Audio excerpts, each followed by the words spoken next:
I've acquired nearly 100 books this year. Let's talk about them.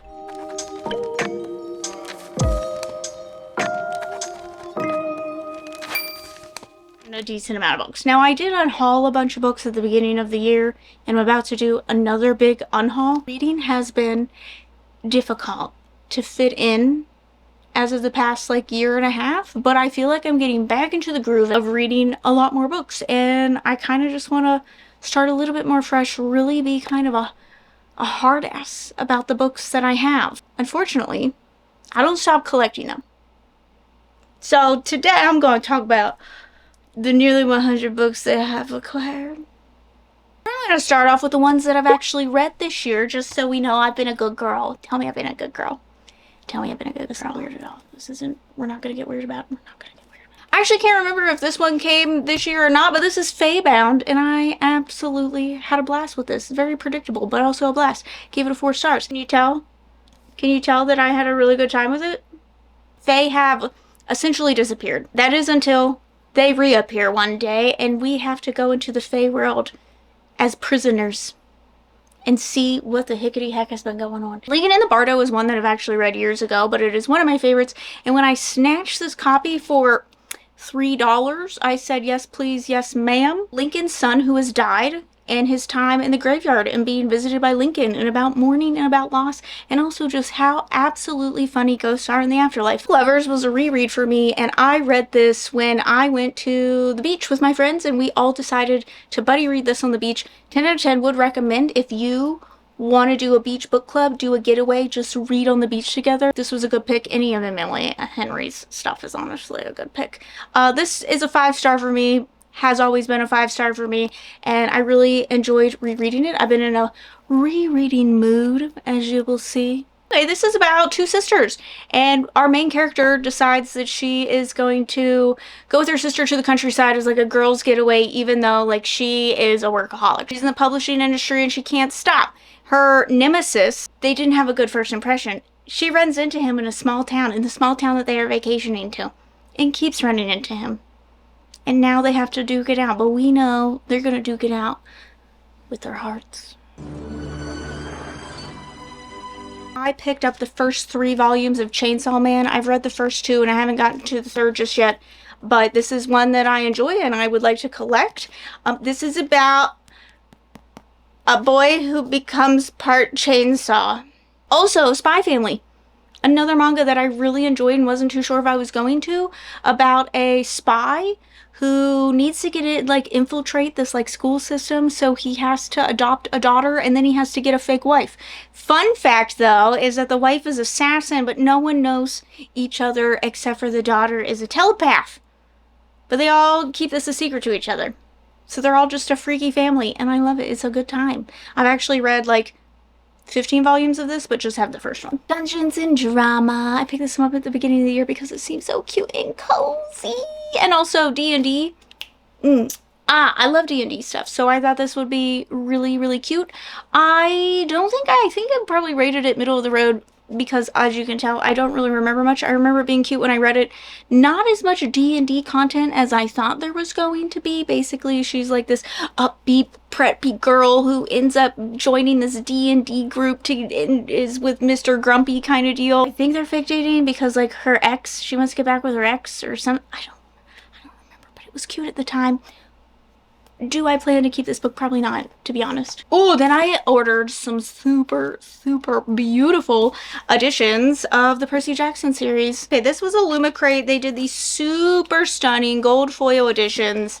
They also have beautiful printed insides, beautiful foiled hardbacks, and they did the whole Percy Jackson and the Olympian series. I ended up getting all these. These are stunning together on this shelf. I'm only going to show you one because that's a big, hefty stack up there. I spent a pretty penny because I fell in love with the Diviner series this year.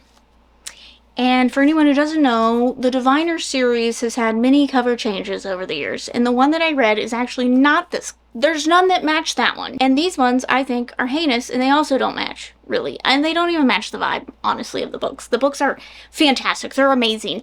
5 out of 5 stars. It's the Flapper era, and there's demons, and they have special powers, and there's lots of, like, little snidbits that it was a mystery that I needed to solve, and I had a really good time. And so, I splurged and ended up buying, I think these are the Fairy Loot editions, and they're not around anymore, so I spent a pretty penny to buy all 4 of them. The only thing is that I've also been buying the paperbacks of the series so that I can annotate them. So good, and they did Libre so dirty with these. So dirty. So anyway, that accounts for like 7 more books just right there. Another one that I've been buying multiple new copies of. I am currently in the middle of rereading the Cruel Prince series, so I bought the whole series in paperback, and I am almost through them yet again. Really good time, having a great time with it. This is about a girl whose parents get murdered, and then she gets swept away into the land of fairy. Actually really fits in fairy. The problem is none of the other fairies think that a human should be in the fairy world. And so she is constantly tormenting cruelest of the youngest princes, who is not ever gonna rule, but you know, he's cruel because he can be. Enemies to lovers. That's all I need to say. That's all. It's the blueprint, in my opinion, of enemies to lovers, and it's such a good time. I'm having an absolute blast with it.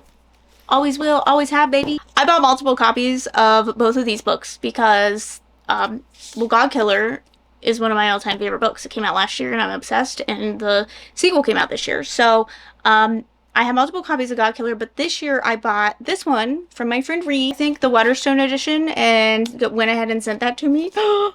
Then I also had bought the Waterstones edition, like 2 other editions of Sunbringer, which was a sequel, which I had also a fabulous time with. Also, absolutely stunning. Loved it. Can't wait for the next one to come out. World is gods have been banned due to a war that happened, and we follow a god killer who then has to team up with a little girl who has a god attached to her, as well as a soldier who still believes that the gods are worthy, and they all have to team up. It's an unlikely alliance, and I love it. I love it. One of my most anticipated releases of the year was The Familiar. So I got a copy of The Familiar, and then on top of that, I also had bought a crate, so I also bought the special, this is like a cloth-bound, gilded, beautiful, beautiful edition. And actually, when it came, I was like, what is this? What am I looking at? What is happening here? Because I didn't realize that this was The Familiar. Anyway, but I also had annotated, because I can't help, but when I love a book, I have to buy, like, every version of it.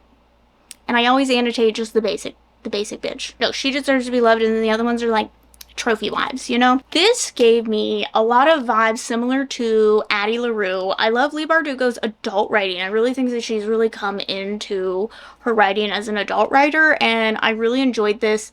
We follow a girl who has like magical abilities, but this is like not supposed to be happening, and basically her family that she works for as a servant, they're not doing well, but they're pretending that they are. And then the woman of the household kind of finds this out and leverages it against her in order to like kind of sell her to the highest bidder. And then she gets put into like this magical like tournament kind of deal. And there's also her mentor who like seems like a vampire. He's not. There's actually no vampires in this, unfortunately. I guess in a way there's kind of a vampire, but it's not quite. It's not like, I don't know, this gives vampire vibes and it's not really vampire, but anyway. Kind of about finding yourself and doing things despite all odds and coming into each other. We're not coming into each other. The ending of this. I gasped. I was reading this on stream. I nearly cried. It was 10 out of 10 ending. Graphic novel manga that I read was Bloody Sweet, and this is about a girl who, she's getting bullied, and then she comes across a vampire who then becomes like her servant, and he's tied to her and he won't leave her. They're kind of falling into like this weird relationship aspect that isn't maybe quite the healthiest of what's going on. I've only read like this. I read volume 1 and maybe volume 2. They're fun. They're not amazing, but they're fun. I think I gave the first one 3.5 stars, something along that lines. Another one of my most anticipated releases of the year was The Woods All Black. I love horror novellas, and not only that, this one is queer and takes place in the Appalachian Mountains. Appalachian horror? Appalachian horror? Hell yeah! Appalachian horror in my books. Hell yeah. Anyway, also this cover, oh my god. Also, there's like eyeballs. Obsessed with these eyeballs. I'm obsessed with the eyeballs. For a novella, I feel like I read this for much longer than I probably should have read a novella. It's very slow paced. Not at all in the way of the direction that I thought this was gonna go, and at times I was uncomfortable, but like in a good way. This is what you expect horror to do. Transgender nurse who gets sent to this very small town. There's like weird things happening and they're just trying to go there, do their job, and leave. However, the town is like, they're not having it. And they notice transgender or non-binary person within this community who is essentially being forced to be something that they're not and shunned to some degree. And then this mysterious creature stuff starts happening, and then they're like in it. They're like, what is going on here? I need to find this out. I need to help. The pacing is a bit meh. There's some interesting scenes in this that, like, I was like, I don't really know if I need this or if this adds to the story necessarily, and there's a weird relationship dynamic that I wasn't totally on board with, but overall, I enjoyed this. I feel like it would be really good for like a book discussion. And then one of my most favorite reads of the year, and I'm so happy that I was able to get 2 different editions of this. The normal edition, The Eyes Are the Best Part. This was one of the best books that I've read. I love a girly in a horror book that is the horror. I love it. This is about a girl who becomes obsessed with eyeballs as a snack. Just as a snack. You know, as every once in a while you look at something, you know, you go, should I eat that? And most of us go, no, I shouldn't. But you know, sometimes someone will have the bravery to do it. I know that going into this, and I feel like a lot of people will think that, like, basically the story has been spoiled to some degree, but this really isn't about her as a serial killer. It's about the society around her. It's more of a satirical type situation. It's calling out so many things about white men, especially in white culture and all that stuff, and it's fantastic. I loved it. And then I saw that this was the Evernight subscription book, and this is it's stunning, it's amazing, it's fabulous. The artwork is 10 out of 10. This is now probably going to be one of my new prize books. I am so happy that that was it. Then we have books that I have more immediately on my TBR coming up. So I have The Prisoner's Throne, Oak Story from the Cruel Prince world. This is kind of just like an add-on story. What's that called? What is the add-on story called? What is that called?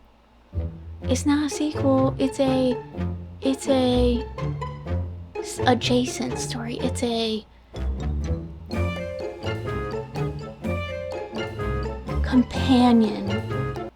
I don't know. I can't remember. Any horror movie by Paula Tremblay. There's a bunch of like horror movie-esque books that have come out this year or are coming out this year that I really want to read, so I'm going to try to get my hands on them and kind of do like maybe a vlog around them. I don't know. We know that pretty much everyone from the original cast has died, and there's like one remaining cast member, so we are going back to see like what happened during this movie that fucked it all. Then we have The Longest Autumn, and I'm excited to read this, hopefully during fall. I don't actually know if it takes place in the fall. It's about, I believe, these gods who end up like falling out of the god realm and into the human mortal world, and they're kind of stuck there for a while, and that means that like their lives essentially become at jeopardy because they start to become more mortal along those lines. But then like they also need to go back because the world needs them where they were. I got this one just because it looks cute, and I feel like it will be a really good one to do during October.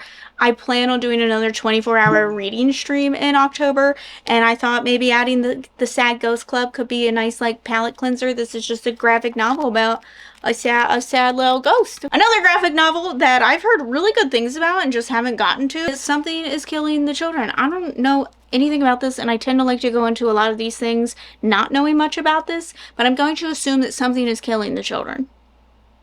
If not, I'm going to feel extremely lied to. Ooh, then I had pre-ordered this really interesting copy of Home is Where the Bodies Are. This is another one of my anticipated releases, and I love that this looks like a VHS and you pull it out and it looks like a tape, and I was just like, oh my god, this is such cute marketing. I wish the box was sturdier. It's not very sturdy and it keeps popping open on me. I do think I accidentally ripped part of it, even though it does have fake rips on it. as well. I was just like, oh my god, it just looks so cool. I love it. One that I plan on hopefully reading this week is The Spell Shop, which is a cozy fantasy that apparently is like D&D meets Hallmark movies. But I started it at 4 o'clock in the morning and it was a slower pace than I needed at 4 o'clock in the morning. God of the Woods. And I've been seeing a lot of people talking about being anticipated for this, but I don't know if I've seen very many people review this yet. Maybe that will depend on how quickly I get to this. But I do love a good summer camp disappearance. It takes place at a summer camp. A child has gone missing. And what's even more weird, it is not the first child that has gone missing. The other weird thing is that the child that went missing 14 years before was part of the same family. Something weird's happening. You know, who's attacking this family? What's going on? So now we have to unravel all the hickety-heckin' pieces to this. I read my first Josh Malerman last year, and I really enjoyed it. I love the writing, so when I saw Book of the Month had Incidents Around the House, I decided to snatch it up. There is Mommy and Daddy and Grandma and, you know, whatever, and then there's Other Mommy, essentially. And Other Mommy wants to know if she can have your heart.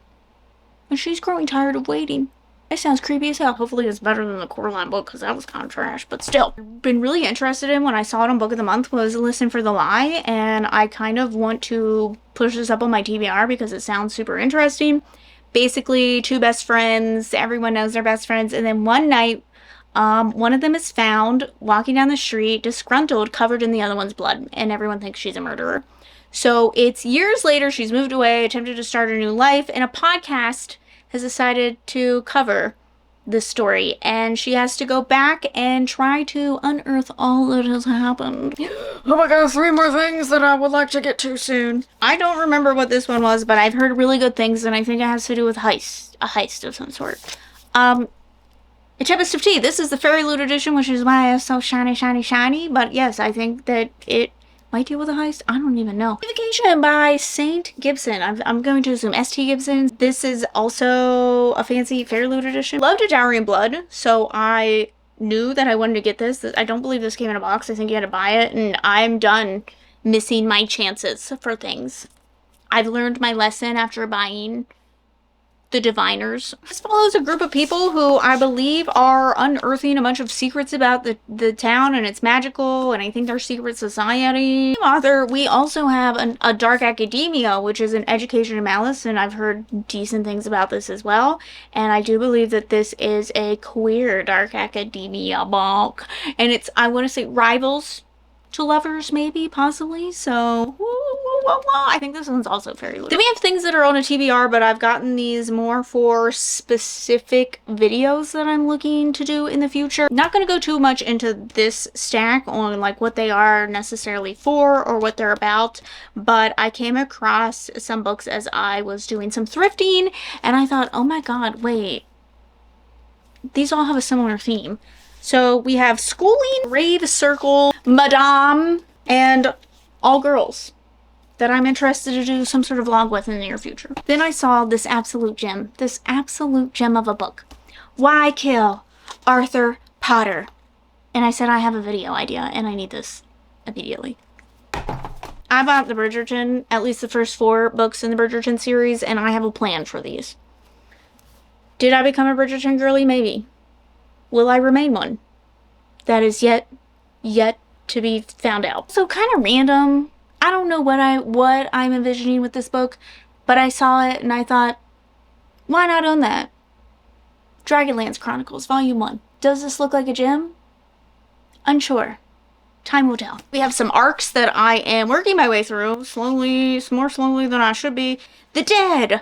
Cattail Assassins by P. Djeli Clark. I love P. Djeli Clark's writing, and so I want assassin fantasy. That's what I want. And then Craft Stories I wrote for The Devil is another one that I've been working my way through, and these are short story collections that are kind of like connected to in some way, and I've been enjoying it so far. I love short story collections. So now all the other things. What do we want to see first? I did get 2 of the same book without knowing that I got 2 of the same book. So I ordered my Book of the Month book as Heartless Hunter. But then I hadn't realized that I had already had my Fairy Loot called The Crimson Moth. These are the same book. I was looking at this and I'm like, hold up. This says Crimson Moth.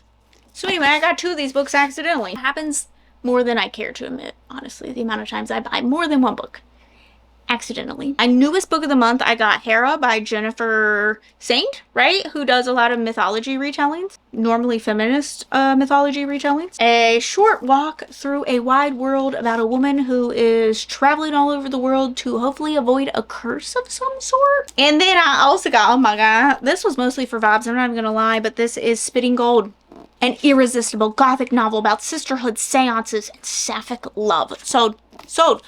This cover plus that, sold immediately. Murder Road, Evernight subscription pick.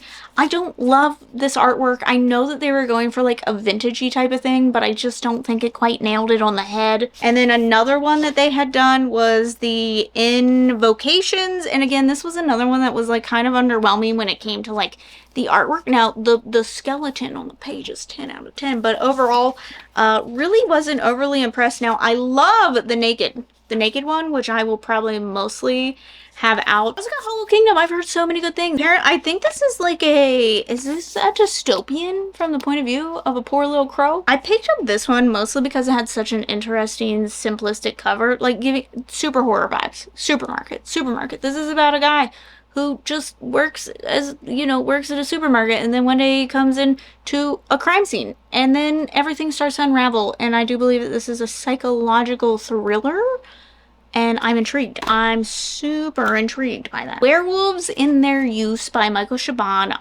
One of my all-time favorite books is by Michael Chabon, and I do believe that this is a collection of short stories. We have Vanished Birds, and I think I got this off the free shelf at the library, and this is about, I believe, like a woman traveling through space and time and comes across this boy, and they end up kind of doing this like found family type of thing. So many books these days, I feel like the covers just don't do them justice. This sounds way more interesting than I feel like the cover gives it credit for. I thought One Star Romance sounded so fun, basically about this woman who goes to, I believe, her sister's wedding, and then is forced to go, you know, I think he's the best man or something, and walk down the aisle with this man. She's an author, and he gave her a very public 1-star review on her book. I think that sounds really fun. Okay, I know nothing about this, and I don't even know if I plan to know anything about this. I forgot. I signed up for Lit Joy's subscription service like months ago. And let me tell you how confused I was when this showed up in the mail. And I'm like, did I order this? Where did this come from? Is this special? I'm like, what is this? I hope this finds you well. I don't know. No clue. It's heavy. It's a heavy book. I have pretty much, I'm mostly just going to show you, a lot of them are the Fairy Loot books over the past few months. I do get the adult and YA books from them, and then some of them are just ones that I have come across, and maybe ones that, you know, I might just mention what draws me to them, not necessarily going into all the details of them. A Fragile Enchantment, Darker by 4. I'm sorry, this cover is not it. It's not it. Another one, The City of Stardust, also not really it. I mean, their editions are gorgeous, but sometimes I question. A Fate Inked in Blood. This one, I feel like I've heard good things about this. The Temptation of Magic. I love this. I love when they're simple. Like, make them simple. Make them look, oh, this is the shit I live for. A Feather So Black. This one is hefty. These two I think I did turn inside out because I really did like the original covers they came on. And thankfully a lot of them do come with a reversible dust jacket. So I did change Sleep Like Death, as well as The Night Ends with Fire. God of Gumio? The God of Gumio. I might be wrong about that. Oh my god, why is it so cute though? Oh my god, that's so cute. I love that. And then The Darkness Within Us. Now, I've read a lot of Trisha Levenseller's other stuff, and I've really enjoyed them. So I'm hoping to enjoy this one as well. I picked up the Rin in the Holly Library. A woman who basically seems to have to make a pact with a monster because she has broken a monster treaty of some sort that keeps her world at peace. Now she's tied to this terrible, super probably handsome monster, you know? I did pick up the Fairy Loot edition of the Atlas Complex. I haven't read any of these, but I've just been collecting the series just in case I enjoy them. It's one that I have anticipated enjoying, so I've just been collecting the editions as they come. I have the Shadowland because Elizabeth Kostova is one of my favorite authors. The Historian is one of my all-time favorite books. I love her writing. It tends to be historical to some degree, but also tends to have like some magic sprinkled in. It's a queer fantasy romance, and it is a strange and stubborn endurance. And I do believe this is about possibly a prince who ends up falling in love with a man, and that is forbidden. So many more. I did pick up Sarah J. Maas's A House of Flame and Shadow simply to have the rest of the collection. I don't really have an interest in continuing this series at this point in time, but I have it.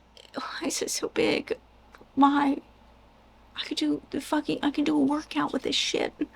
We can't like break that up some more. We can't make it smaller. What are we doing? Ooh, I think this is a cozy fantasy that I got in a Fairy Loot box, and that is the Honey Witch. I think that this just looks so cozy. 5 Broken Blades. This is about 5 like thieves, assassins, and whatnot who come together, and they all are tasked with killing a god.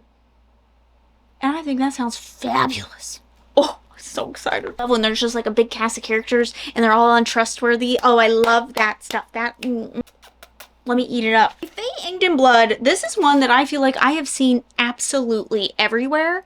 And finally I was just like, I'm just gonna order it. Why is this everywhere? I could have sworn there was, oh, right here. I don't think I ever talked about, oh my god. I also got Sons of Darkness. Because this just looked pretty. That's pretty much it. This is a Barnes & Noble exclusive edition. That's pretty much all I wanted. Pirate Princess? I don't even think I knew there was a Pirate Princess. Okay, well this is just might have to go up the list. Our lives are about to become yet more difficult as a cast of sinister queens, naive kings, and pious assassins and ravenous priests are converging where the Son of Darkness prophesies to ride, even as forbidden gods prepare to play their hand. Okay, I forgot that I had that. The City of Dusk. And this is the four realms. They all converge, and the gods have withdrawn their favor. I wrote a Bone Shadow, Magic, Vengeful Gods, and Defiant Chosen Ones. I think that's it. Holy shitroni. Can't wait to put these on my shelf. I am going to be doing, going through my shelves one by one, and basically I'm going to bring you with me genre by genre, because they are sorted by genre, and we're going to decide what I keep and what I get rid of in the coming weeks. So that is my next, because I gotta find room for these bad boys. I'm out. I did empty some space over here, but like there's only so much room, and I got 100 books here to put somewhere. Thank you so much for watching my video, and I'll see you in the next one. Okay, bye.